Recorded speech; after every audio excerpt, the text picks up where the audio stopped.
Ready? Participating in the seminar of heads of educational institutions meant for training candidates to succeed in various competitive examinations, the chairman said. My dear friends, I am very happy to be amongst you and would like to tell you how to achieve success in our aim by way of group discussions. Such group discussions beyond not merely on knowledge one enjoys in the subject chosen for the discussions or one's gift of the God, but also on the ability of the candidate to inspire and motivate the group and carry the group mates with him. Of course, knowledge of the subject as well as power of expression are indeed very important, but they alone will not serve the purpose.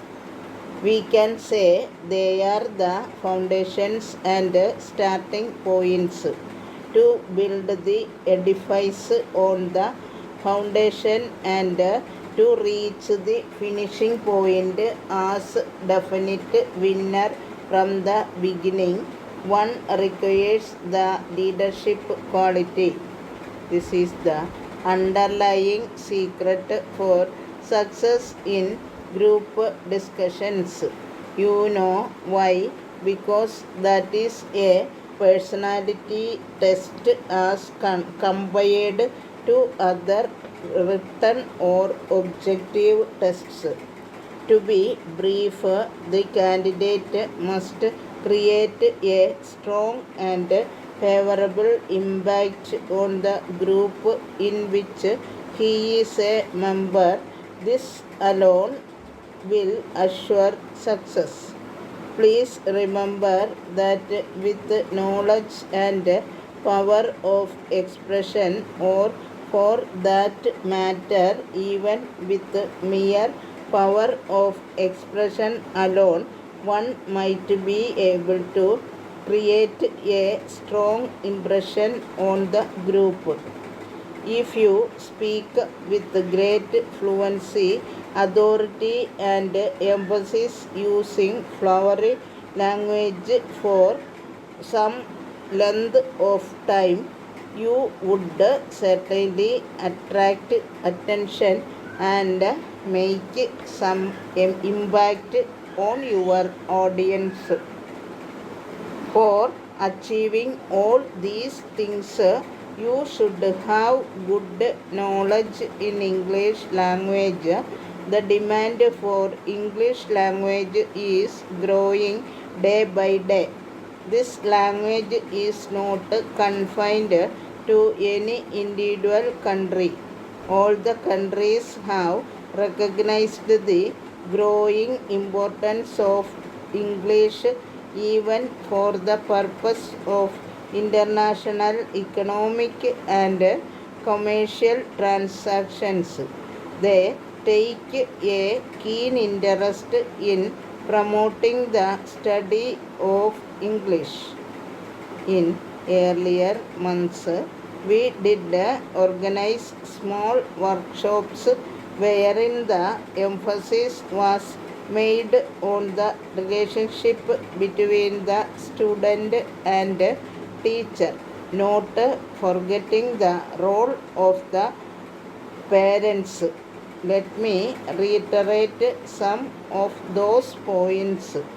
Under ideal conditions, true education could be imparted by parents and there should be minimum outside help.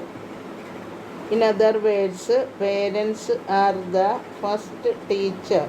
If character building is the highest destiny of any education worth the name,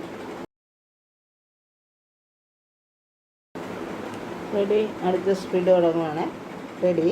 Mr. President, I would like to thank you wholeheartedly for hosting this historic conference aimed at protecting our environment so as to preserve our planet for the future generations to come. The city in which you are hosting the conference is quite serene and at the same time abounds in vitality. In other words, it reflects the benediction of nature on the one hand and the human urge to enhance its splendor on the other. We cherish the warmth of the welcome that we have received from the government and the people of this great country. Though we belong to different countries, I would like you to remember the fundamental fact that we inhabit a single planet. We belong to different races and different religions, but we are all primarily human beings. It is quite unfortunate that while one part of this planet rejoices in plenty, the other part suffers from want. The plenty in the first part has brought pollution to its people, and the want has degraded the lives of people in the other part. I hope you will agree with me that such a fragmented planet can assure neither peace for development to the people dwelling on it. It is therefore the responsibility of all the countries of the world to ensure that the affluence of some nations is not derived from the poverty of many others. I urge upon those who are attending this historic conference to contribute their might to strike a golden mean between drawing what we need from the nature for our day-to-day existence and leaving to it what it requires to sustain itself for the future generations to come.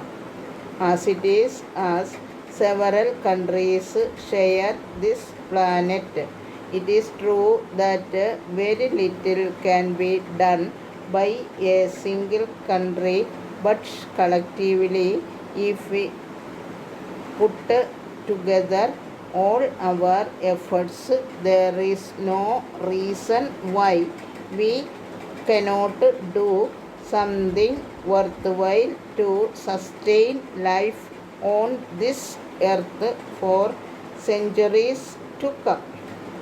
It is a matter for great satisfaction that there is a large scale awareness among the people of all the countries, both developed and developing, about the need to protect the environment.